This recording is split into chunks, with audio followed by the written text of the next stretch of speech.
నేడు ఎమ్మెల్యేల అనర్హత పిటిషన్పై విచారణ కొనసాగనుంది. స్పీకర్ గడ్డం ప్రసాద్ ఛాంబర్లో విచారణ ప్రారంభం కానుంది. ఎమ్మెల్యేలు ప్రకాష్ గౌడ్, గూడెం మహిపాల్ రెడ్డి, కాలే యాదయ్య, కృష్ణమోహన్ రెడ్డి లాయర్లను ఇక బీఆర్ఎస్ అడ్వకేట్లు క్రాస్ ఎగ్జామినేషన్ చేయనున్నారు.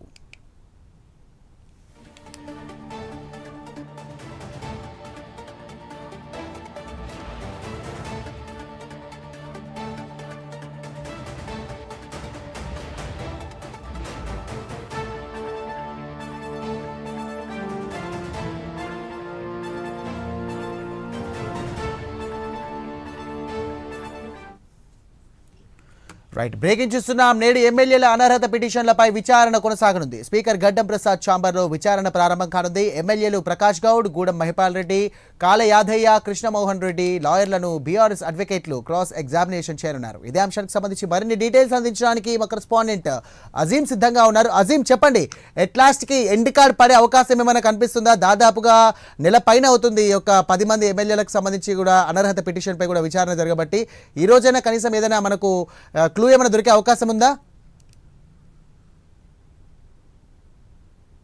ఎమ్మెల్యేల అనర్హత పిటిషన్పై కొద్దిసేపటి కిందమే అసెంబ్లీలో స్పీకర్ గడ్డం ప్రసాద్ ఆధ్వర్యంలో రెండో రోజు ఏదైతే విచారణ కొనసాగుతుంది, మొదటి రోజు ఏదైతే సెప్టెంబర్ 29వ తేదీ మొదటి రోజు విచారణ జరిగింది. ఆ సమయంలో పార్టీ మారినటువంటి ఆరోపణలు ఎదుర్కొంటున్నటువంటి ఎమ్మెల్యేల అడ్వకేట్లు ఎవరైతే పిటిషనర్దారు ఉన్నారో బీఆర్ఎస్ ఎమ్మెల్యేలను వారిని క్రాస్ ఎగ్జామ్ చేశారు. సో ఆ రోజు ఆ నలుగురు ఎమ్మెల్యేలకు సంబంధించినటువంటి విచారణ ముగిసింది. అయితే ఈ రోజు అదే నలుగురు ఎమ్మెల్యేలకు సంబంధించి పార్టీ ఫిరాయింపుదారులు ఎదుర్కొంటున్నటువంటి ఎమ్మెల్యేలను బీఆర్ఎస్ ఎవరైతే పిటిషన్దారు ఎమ్మెల్యేలు ఉన్నారో వారి అడ్వకేట్లు ఈ రోజు పార్టీ ఫిరాయింపు ఎదుర్కొంటున్న వారిని విచారణ చేశారు. అయితే కొద్దిసేపటి క్రితమే ప్రారంభమైంది. స్పీకర్ ఆధ్వర్యంలో ప్రకాష్ గౌడ్ పార్టీ ఫిరాయింపులు ఏదైతే ఆరోపణలు ఎదుర్కొంటే ఎమ్మెల్యే ప్రకాష్ గౌడ్ వచ్చారు, వారి అడ్వకేట్ కూడా వచ్చారు. అలాగే ఏదైతే ఆయన పైన పిటిషన్ వేసినటువంటి ఎమ్మెల్యే సంజయ్ అడ్వకేట్ కూడా వచ్చారు. సో విచారణ అయితే మొదలైంది. దీని తర్వాత ఏదైతే కాలే యాదయ్యకు సంబంధించినటువంటి విచారణ ఉంటుంది. దాని చింతా ప్రభాకర్ ఆయనపై పిటిషన్ వేశారు. దీంతో మహిపాల్ రెడ్డి కూడా మహిపాల్ రెడ్డి ఎమ్మెల్యే ఆరోపణలు ఎదుర్కొంటున్నారు. ఆయనపై కూడా చింతా ప్రభాకర్ ఏదైతే పిటిషన్ వేశారు. ఇక బండ్ల కృష్ణమోహన్ రెడ్డిపై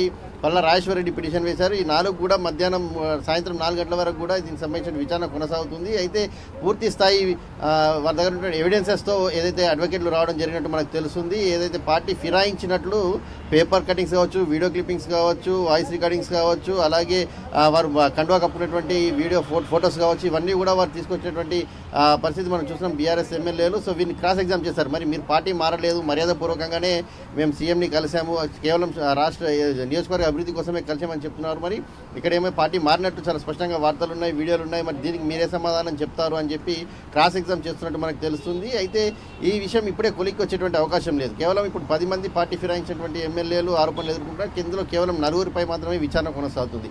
మరో 6గురిపై కూడా విచారణ ఉంటుంది. ఈ విచారణ కూడా అక్టోబర్, నవంబర్లో కూడా ఈ విచారణ కొనసాగే అవకాశం కనిపిస్తుంది. ఎందుకంటే స్పీకర్ అక్టోబర్ 6 తర్వాత విదేశాలకు వెళ్ళి 20 రోజుల తర్వాత తిరిగి వస్తారు. కాబట్టి దీనికి సంబంధించినటువంటి ప్రక్రియ ఏదైతే కొనసాగుతూనే ఉంటుంది. దీనిపై ఇప్పుడే ఎండ్ కార్డ్ పడేటువంటి అయితే అవకాశం అయితే లేదు. సుప్రీంకోర్టు గైడ్లైన్స్ ప్రకారం స్పీకర్ ఎందుకు ఆలస్యమైంది, ఇంకెంత సమయం కావాలనే దానిపై ఇప్పటికే స్పీకర్ పలుమార్లు వారికి నోటీస్ ఇచ్చారు. వారి నుంచి రిప్లేస్ తీసుకున్నారు. వారి రిప్లేలను పిటిషన్దారులకు ఇచ్చారు. పిటిషన్దారు ఇంకేమైనా యాడ్ చేసి ఉంటే యాడ్ చేయమని చెప్పి ఇచ్చారు. ఇప్పుడు సో విచారణకు ఇప్పుడు ఏదైతే గత 2 రోజుల నుంచి కూడా విచారణ కొనసాగుతుంది. సో మిగతా 6గురిపై కూడా విచారణ చేయాల్సిన అవసరం ఉంది. అందులో దానం నాయందర్, కడియం శ్రీహరి ఇంకా దీనికి సంబంధించినటువంటి రిప్లై కూడా ఇవ్వాలి. సో ఈ రోజు వారి గడువు ముగుస్తుంది. వారు రిప్లై ఇచ్చిన తర్వాత వారిపై కూడా విచారణ తేదీలు కూడా ఖరారు అవుతాయి. సో ఓవరాల్గా దీనికైతే ఇప్పట్లో ఎండుపడేటువంటి అవకాశం లేదు. ఖచ్చితంగా ఈ విచారణ స్పీకర్ కూడా ఒక 20 రోజుల పాటు తెలంగాణలో ఉండటం కాబట్టి సుమారు నవంబర్, డిసెంబర్ వరకు కూడా విచారణ కొనసాగుతుంది. అప్పుడు స్పీకర్ ఈ విచారణలో జరిగినటువంటి అంశాలను నోట్ చేసుకొని దీంట్లో ఏ రకంగా మీరు పార్టీ మారినట్టు నిర్ధారించవచ్చు, పార్టీ మారలేదని నిర్ధారించవచ్చు, స్పీకర్ ఉన్నటువంటి పరిధి ఏంటి, ఆర్టికల్ 10 ప్రకారం ఇప్పుడైతే విచారణ కొనసాగుతుంది.